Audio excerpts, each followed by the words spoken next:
By election का result आ जाएगा, नया साल आएगा, तो बताइए कितने दिन बचे हैं।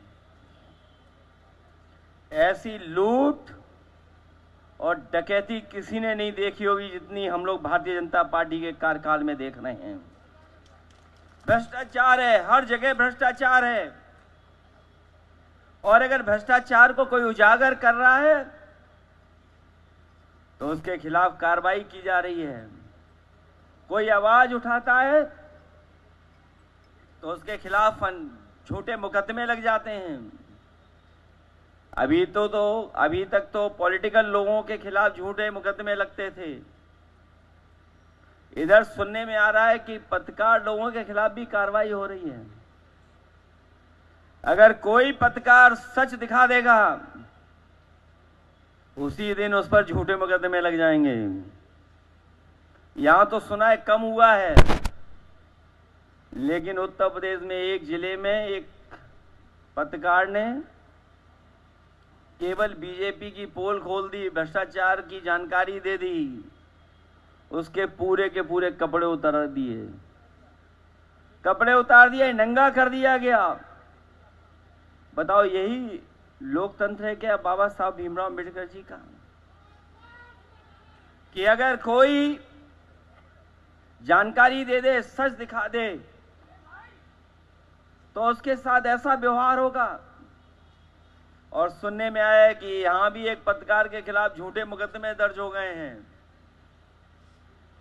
केवल ये खबर चला दी कि बीजेपी के लोग भूमाफिया हैं। मैं तो बड़ी जिम्मेदारी के साथ कह रहा हूं,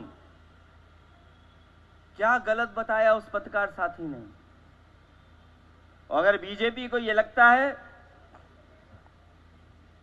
अगर बीजेपी के नेताओं को यह लगता है कि उनका अपमान हो रहा है, झूठी खबर चलाई जा रही है, तो रजिस्ट्री ऑफिस से रजिस्ट्रियां क्यों नहीं सार्वजनिक की जा रही हैं? अगर उनको लगता है वो पत्रकार या विपक्ष उन पर आरोप लगा रहा है, तो मैं तो कहूंगा कि भारतीय जनता पार्टी के लोग रजिस्ट्री ऑफिस की पूरी जानकारी जनता के बीच में रख दें, और केवल गाजियाबाद की ना रखें, लखनऊ की भी रख दें, अयोध्या की भी रख दें, तो पता लग जाएगा कि उत्तर प्रदेश में सबसे बड़ा भूमाफिया कौन है। अगर कोई आज सबसे बड़ा भूमाफिया है तो भारतीय जनता पार्टी के लोग हैं। और ये बात मैं केवल मंच से नहीं कह रहा हूं, मैं तो कहता हूं कि ये बात अगर गलत है तो तालाब कब्जा कौन कर रहा है? सबसे ज्यादा बीजेपी के लोग कर रहे हैं। सबसे ज्यादा जमीनें कौन कब्जा कर रहा है? बीजेपी के लोग कर रहे हैं। और सोचो, जिन्होंने अयोध्या जैसी पवित्र धरती को न छोड़ा हो, तो बताओ गाजियाबाद को क्या छोड़ेंगे वो लोग? और जिन्होंने गंगा की मैया की कसम खा करके कहा हो कि गंगा मैया साफ हो जाएंगी, और ये गंगा मैया कितनी साफ हो गई यही बता दें बीजेपी के लोग। यहां भी कोई नदी बहती होगी, हिंडन नदी बहती है। बीजेपी के लोगों को लगता हो कि हिंडन नदी का पानी बिल्कुल साफ बह रहा है, तो उससे मुंह न धोएं, अपनी आंखों में डाल लें बस।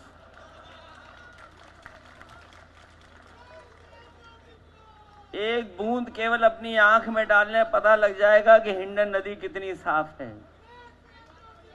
ये नदी साफ नहीं करते हैं, ये बीजेपी के लोग नदियां साफ नहीं करते हैं, बजट साफ करते हैं, बजट।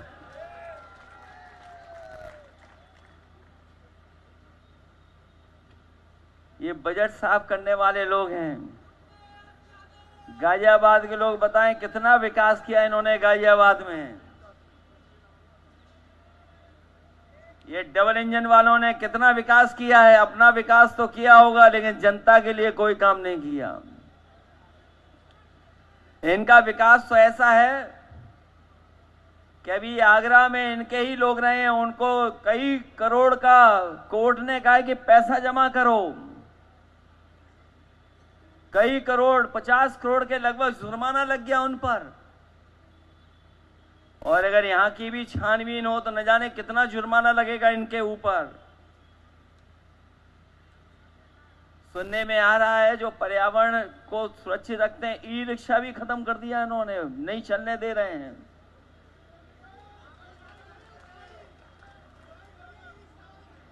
मुझे याद है वो दिन जिस समय एक ई रिक्शा वाले को मार मार करके इन्होंने जान ले ली थी, याद होगा आपको, इसी गाजियाबाद में ई रिक्शा वाले को मार दिया था इन्होंने जान से। अब सुनने में आ रहा है कि ई रिक्शा बंद कर दिया। दुनिया इलेक्ट्रॉनिक गाड़ियां कैसे बढ़ें, क्योंकि इलेक्ट्रॉनिक गाड़ियों से कहीं ना कहीं पर्यावरण को संरक्षण करने का मौका मिलता है और हमारा गरीब रोजी रोटी उसी से कमा रहा, पूरा परिवार चल रहा है। इसलिए हम आपसे कहना चाहते हैं, भारतीय जनता पार्टी के लोग हमारे गरीबों के दुश्मन हैं, ई रिक्शा चलाने वालों के दुश्मन हैं। समाजवादियों को मौका मिलेगा तो ई रिक्शा को चलाने का मौका दिया जाएगा, उनके रूट भी बनाए जाएंगे, क्योंकि वो गरीब चलाता है। और हमारे समाजवादी साथियों को याद होगा, आदरणीय आजम खान साहब और हम लोगों ने मिलकर के न केवल हज हाउस बनवाया था, बल्कि अपने गरीबों को फ्री ई रिक्शा भी बांटने का काम किया था। तो जहां हम लोग लैपटॉप देते थे, वहीं ई रिक्शा भी दे रहे थे, फ्री दे रहे थे, पैसा नहीं लगता था, क्योंकि गरीब का परिवार चल जाता था, इसलिए हम लोग वो व्यवस्था बनाए थे। इन लोगों ने ई रिक्शा नहीं दिया फ्री, न लैपटॉप दिया, और जो वो दे भी रहे नकल कर करके छोटा सा स्मार्टफोन, वो भी ऐसा दे रहे हैं घटिया कि उसकी उंगली चलाते रहो स्क्रीन पर, वो चलता ही नहीं है। कितनी भी उंगली घिस लो उस पर, वो चलने वाला नहीं है। नकल तो कर ली, लेकिन क्वालिटी नहीं अच्छी कर पाए, वैसा ही का वैसा दे दिया। मैं आपसे कहना चाहता हूं, ये जो मेट्रो दिखाई दे रही है आपको चलती हुई, ये समाजवादी और कांग्रेस की देन है, भारतीय जनता पार्टी की देन नहीं है। जो लोग पुराना जानते होंगे वो जानते होंगे, समाजवादी लोग और कांग्रेस पार्टी की सरकारें थी, तब जाकर के मेट्रो चली थी और यहां के लोगों को सुविधा दी हम लोगों ने। वो सड़क भी कभी नहीं बनी जैसी सड़क हम लोगों ने बनाई थी, एलिवेटेड। आप सब जानते हो एलिवेटेड सड़क किसने बनाई? समाजवादियों ने बनाई। और उद्घाटन किसने किया? कोई नकली आदमी सरकार कर गई उद्घाटन उसका, जिनका कोई योगदान नहीं था। और ये देश की पहली सड़क इतनी बड़ी बनी थी, पूरे देश में कहीं नहीं थी। मैंने आपसे कहा था उस समय भी और कई प्रेस कॉन्फ्रेंस में कहा था कि एकलौती गाजियाबाद के लोगों को राहत देने के लिए बहुत से लोग जाम में फंसे रहते थे, घंटों नहीं पहुंच पाते थे दिल्ली। अगर किसी ने सुविधा दी थी तो समाजवादियों ने दी थी। और ये देश की पहली सड़क बनी थी जो एक पियर पे 6 लेन थी। आप जानकारी कर लें, बड़े बड़े शहरों में देश में नहीं बनी थी, चाहे वो चेन्नई हो, कलकत्ता हो, बंबई हो, दिल्ली हो, कहीं ऐसी सड़क नहीं बनी थी जहां एक खंबे पर 6 लेन सड़क बनी हो। अगर किसी ने बना के दिखाई तो वो समाजवादियों ने बनाई थी, और रिकॉर्ड टाइम में बनाई थी। रिकॉर्ड टाइम में बनाने का काम किया था। न केवल वो रिकॉर्ड टाइम में बनाया, बल्कि कानून व्यवस्था बेहतर हो, सुविधा मिले पुलिस को, उसको चलने में आराम मिले, उसके लिए डायल 100 बनाया गया। डायल 100 दिया था हम लोगों ने, और इस सरकार ने डायल 100 का क्या नंबर कर दिया? डायल का 100 की जगह 112 कर दिया। और जब से नंबर बढ़ा है, आप सब जानते होंगे, रेट भी बढ़ गया हर चीज का। जो सुविधा थी वो वसूली का काम कर रही है आज। और अभी पुलिस की भर्ती पूरी नहीं हो पाई, पेपर कितने आउट हुए थे, अभी वो मुद्दा गया नहीं है, खत्म नहीं हुआ है। पहले पेपर आउट होता था, अब क्वेश्चन खराब हो रहे हैं। पहले पेपर आउट कर करके नौजवानों का भविष्य अंधकार में डाल रहे थे, अब वही क्वेश्चन पेपर में क्वेश्चन खराब डाल रहे हैं। न केवल क्वेश्चन खराब डाले, बल्कि 30% नौजवान परीक्षा नहीं दे पाया। बताओ उनके भविष्य के साथ खिलवाड़ किसने की है? भारतीय जनता पार्टी ने की है। इसलिए आज बेरोजगार नौजवान भी आपके साथ हैं। ये जो गाजियाबाद में ऊंची ऊंची बिल्डिंग दिखाई दे रही है, मल्टी स्टोरी बिल्डिंग, ये भी महंगाई से त्रस्त हैं। महंगाई केवल हमारे आपके बीच में नहीं है, जो ये मल्टी स्टोरिंग वाले लोग हैं उनके भी घर परिवार में महंगाई है। और ये महंगाई इसलिए है क्योंकि कुछ लोगों को ये मुनाफा ज्यादा कमाने दे रहे हैं। जब मुनाफा कमाया जाएगा तभी महंगाई होगी। ये अपने लोगों को मुनाफा कमाने दे रहे हैं, उसका परिणाम ये है कि हमें और आपको महंगाई का सामना करना पड़ रहा है। आज बेरोजगार भी आपके साथ हैं, अग्निवीर भी आपके साथ हैं, ओल्ड पेंशन बहाल हो उसके समर्थक लोग भी हमारा आपका समर्थन कर रहे हैं। जो व्यापारी कभी लंच पैकेट, चंदा और मंच बनवाते थे बीजेपी का, वो भी जीएसटी से दुखी होकर के और वसूली से दुखी होकर के अब आपकी ओर देख रहे हैं, समाजवादी पार्टी और इंडिया गठबंधन की ओर देख रहे हैं। बताओ, व्यापार जो लोग करते होंगे वो जानते होंगे कि कितना संकट आ रहा है आपके ऊपर जीएसटी से। बताओ, जीएसटी के कारण आपका कारोबार नहीं हो पा रहा है, परेशान कर रहे हैं, वसूली कर रहे हैं आपके साथ। और कितनी वसूली हो रही है? और कभी जानकारी करिए आप, जो नई व्यवस्था बनाई है उन्होंने फेसलेस, जो बड़े व्यापारी होंगे वो जानते होंगे कि अगर फेसलेस है तो केवल कुछ पैकेट देना पड़ेगा, अपने आप फेस पता लग जाता है कि फाइल कहां गई है फेसलेस में। जो बड़े व्यापारी है, कारोबारी है, वो जानते होंगे ये जो टेक्नोलॉजी के साथ साथ जो खिलवाड़ हो रही है फेसलेस, वो फेसलेस नहीं है। पैकेट दे दो, फेस पता लग जाएगा कि कहां फेस पहुंचा हुआ है, कहां पर फाइल पहुंची हुई है। आज व्यापारी भी आपकी तरफ देख रहा है। किसान तो है ही दुखी, किसान तो पहले ही सरकार के खिलाफ खड़ा हो चुका है। इसलिए मैं आप सबसे निवेदन और अपील करने आया हूं। आपने पिछले लोकसभा चुनाव में इंडिया गठबंधन कांग्रेस पार्टी के प्रत्याशी को ऐतिहासिक वोट दिलाने का काम किया। और अगर हमारे कार्यकर्ता और कांग्रेस पार्टी के कार्यकर्ताओं को भरोसा होता कि गाजियाबाद भी जीत सकते हैं, तो उससे ज्यादा वोट डाल करके कांग्रेस पार्टी के प्रत्याशी डॉली शर्मा को जिता देते। हमारे कार्यकर्ताओं के साथ अगर बेईमानी न होती, धोखा न होता, तो हम लोग 55 से ज्यादा सीटें जीत जाते उत्तर प्रदेश में। जो सीटें हम लोग जीते हैं, हमारा एक एक कार्यकर्ता, हमारे एक एक पार्टी के नेता मेहनत कर करके जिताने का काम किए।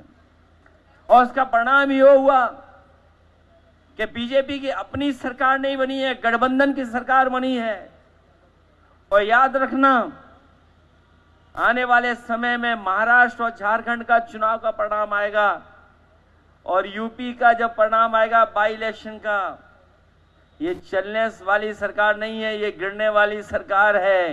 ये सरकार चलेगी नहीं, ये सरकार गिरेगी। और लखनऊ वाले तो अपने आप गिर पड़ेंगे। बताओ, लखनऊ वाले जाने किस दुनिया में हैं। हमारे आपके बीच में बहुत सारे लोग होंगे जो कुछ न कुछ विकास करते हैं, काम करते हैं। समाजवादियों का विकास करने का रास्ता है, लेकिन बीजेपी के लोग विनाशकारी हैं, विनाश करने का रास्ता है उनका। विनाशकारी हैं लोग, उन्हें कोई अच्छी चीज दे दो उसकी विनाश करवा लो आप,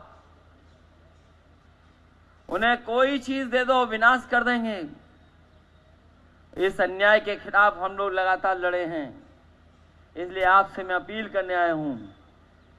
मुझे पूरा भरोसा है कि अभी तो कम दिन थे हमारे आपके पास, अब चुनाव आयोग ने और बीजेपी के लोगों ने हमें ज्यादा दिन दे दिए। अब हम लोग ज्यादा तैयारी करेंगे। बताओ आप लोग तैयारी करोगे कि नहीं करोगे? और अगर हमारा कार्यकर्ता 100% अपने बूथ पे काम करेगा तो कोई इस गठबंधन को हरा नहीं पाएगा। इसलिए 100% काम करिए अपने बूथ पर। और अगली बार जब हमारी मुलाकात होगी कहीं पर भी, हम जानते हैं गाजियाबाद के कार्यकर्ता हमें हर जगह मिल जाते हैं, इस बार पहले आपका बूथ देखूंगा मैं, बूथ। ये तो हम जानते हैं सब जिता दोगे बूथ, इधर सब दिखाई दे रहा है। अगली बार जब मुलाकात होगी तो हम लोग बूथ भी देखेंगे आपका। तो बताओ आपके बूथ हम लोग देखें कि नहीं देखें? बताओ। मेहनत करेंगे आप लोग। अगर आप 100% मेहनत कर दोगे तो भारतीय जनता पार्टी कोई हथकंडा अपनाए उसका चलेगा नहीं। बताओ वोट के आगे, पीडीए के आगे क्या हथकंडा चलेगा इनका? ये उदाहरण दिया है समाजवादियों ने। बाबा साहब भीमराव अंबेडकर जी का जो रास्ता था कि जनरल सीट पर भी हम लोग लड़ा सकते हैं, रिजर्व पे जिनको लड़ने का अधिकार है उनको। अगर ये किसी ने परंपरा शुरू की है तो समाजवादियों ने शुरू की है। और जब कई सीटें जो जीत नहीं सकते थे, वो हमारे कार्यकर्ताओं ने 100% मेहनत की, उसका परिणाम हुआ कि वो सीटें हम लोग जीत गए। ये तो घर में पहले से ही है, हर घर में केबल के माध्यम से ये घर घर तो पहले से ही हैं। बस घर घर से वोट हमें और आपको मिलकर के निकालना है। तो आप लोग मेहनत करोगे आप कि नहीं करोगे मेहनत? क्योंकि यहाँ के कार्यकर्ता तो बड़े मेहनती कार्यकर्ता हैं। मैं जानता हूं यहां पर साधन की भी किसी को कमी नहीं है, साधन की किसी को कमी नहीं है। संपन्न कार्यकर्ता हैं हमारे, कई साथी दिखाई दे रहे हैं मुझे। इसलिए आप अपने तरफ से मेहनत करोगे आप लोग। और आप तो जानते हो कि सरकार में सब लोग असुरक्षित हैं, सबने अपने आप को असुरक्षित महसूस कर रहे हैं, सब लोग असुरक्षित महसूस कर रहे हैं। और एक ही रास्ता है लोकतंत्र में, अपने वोट का अधिकार। मुझे पूरा भरोसा है इस बार गाजियाबाद उपचुनाव पहले भी हम लोग जीते हैं। इस समय घबराए हुए हैं भारतीय जनता पार्टी के लोग, तारीख पे तारीख बदल रहे हैं। टालने वाले हारेंगे, जो टालेंगे चुनाव वो हारेंगे। बताओ चुनाव टाला कि नहीं टाला, आगे की तरफ किया? कहीं ऐसा तो नहीं कोई खास वजह हो जिसकी वजह से चुनाव टाल दिया हो इन्होंने? कहीं इनको तैयारी पुलिस प्रशासन की कम रह गई हो, उसकी वजह से चुनाव टाल दिया? हमारे कार्यकर्ता घबराओगे तो नहीं? और घबराना इसलिए नहीं, मैं जानता हूं सब पर मोबाइल है, सब पर मोबाइल है। जो आपको डराए धमकाए केवल वीडियो बना लेना आप, और वीडियो बना करके रखते रहना। लेकिन आपको अपने बूथ पे काम करना पड़ेगा। बूथ पे करोगे काम आप लोग? इसलिए आज से आपको, हमें और आपको मिलकर के प्रचार करना है बूथ की तरफ, क्योंकि इससे ज्यादा खिलाफ माहौल कभी नहीं मिला होगा बीजेपी के। किसान नाराज, व्यापारी नाराज, पत्रकार नाराज, और बीजेपी के कार्यकर्ता बीजेपी के बारे में जानते हैं, क्योंकि बीजेपी जो दल है वो बचाने वाला दल नहीं है, बीजेपी वाले फंसाने वाला दल है, फंसाने वाला दल है। और जो गाजियाबाद में देखा हम लोगों ने, क्योंकि इससे ज्यादा खिलाफ माहौल कभी नहीं मिला हुआ बीजेपी के। किसान नाराज, व्यापारी नाराज, पत्रकार नाराज, और बीजेपी के कार्यकर्ता बीजेपी के बारे में जानते हैं, क्योंकि बीजेपी जो दल है वो बचाने वाला दल नहीं है। बीजेपी वाले फंसाने वाला दल है, फंसाने वाला दल है। और जो गाजियाबाद में देखा हम लोगों ने, बताओ, अधिवक्ता, जज साहब, पुलिस तीनों एक ही जगह एक हो गए। अब पता ही नहीं लग रहा कि क्या बात थी। सोचिए, लाठी चलते देखी हम लोगों ने, लाठी चलते हुए देखी। कोर्ट में लाठी चल रही है। कौन किसको अपमानित कर रहा है? सरकार की जिम्मेदारी है न्याय दिलाना, न्याय करना। इसीलिए 2 साल का नियम बना रहे हैं, अपने खास आदमी को बैठाने के लिए, जिससे अन्याय कर सकें। और न्याय किस लिए? जिससे लोगों को डरा सकें। और इनका काम करने का तरीका देखा आपने। जब ये इनकाउंटर में फंसने लगे, लोगों ने उंगली उठाई कि सरकार ने गलत इनकाउंटर किया है, तो सरकार कहती कि हम इनकाउंटर का बैलेंस इनकाउंटर से कर देंगे। बताओ, कहीं दुनिया में ऐसा होता हो तो बता दो कि एक इनकाउंटर गलत, उसका बैलेंस करने के लिए एक और इनकाउंटर। उनके एक पूर्व डीजीपी ने ठीक कहा है, जब ये पकड़ी जाती है, पुलिस जेल जाती है, तो कोई इनके साथ खड़ा नहीं होता है। अभी अभी कोर्ट ने सुनाया है, कुछ लोगों के खिलाफ अभी कार्रवाई होने जा रही है।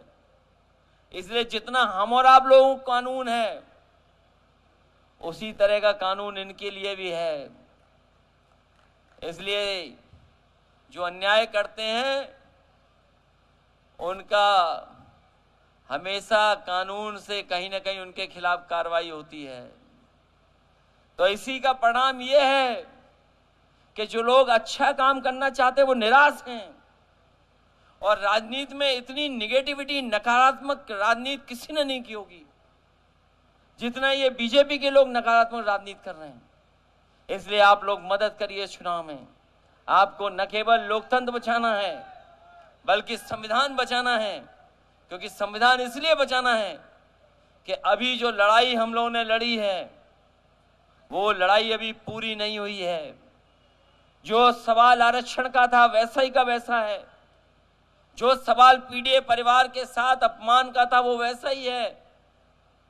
जो सवाल हम लोगों ने खड़े किए थे कि संस्थाओं को कब्जा कर लिया, आज भी संस्थाएं इन्होंने अपने हिसाब से कब्जा की हैं। इसलिए इस चुनाव में, बाई इलेक्शन में एक संदेश देने का काम करो। और समाजवादी पार्टी और कांग्रेस पार्टी के मिलकर के जो प्रत्याशी लड़ रहे हैं इंडिया गठबंधन के, उनको जिताइए, मदद करिए और एक एक वोट देकर के चुनाव चिन्ह साइकिल पर इनको ऐतिहासिक जीत दिलाने का काम करना। इसलिए जिताइए सब लोग, मदद करिए सब लोग। और मैं देख रहा हूं दूर दूर से कार्यकर्ता आए हैं, कुछ पीछे भी बैठे हैं हमारे। इन सबका संपर्क है यहां पर, इसलिए संपर्क करिए और बूथ पर घूमिए। जितना मेहनत आप लोग बूथ पे करेंगे, उतनी बड़ी जीत होगी। कोई वर्ग ऐसा नहीं है जो सरकार को हराना ना चाहता हो। किसान, व्यापारी, नौजवान, हमारी माताएं बहनें, पढ़ाई लिखाई करने के बाद जो बेरोजगार हैं, वो लोग आज सब के सब इस सरकार के खिलाफ खड़े हैं। इसलिए मदद करिए और समाजवादी पार्टी का चुनाव चिन्ह पर लड़ रहे श्री सिंह राज यादव जी को जिताने का काम करना।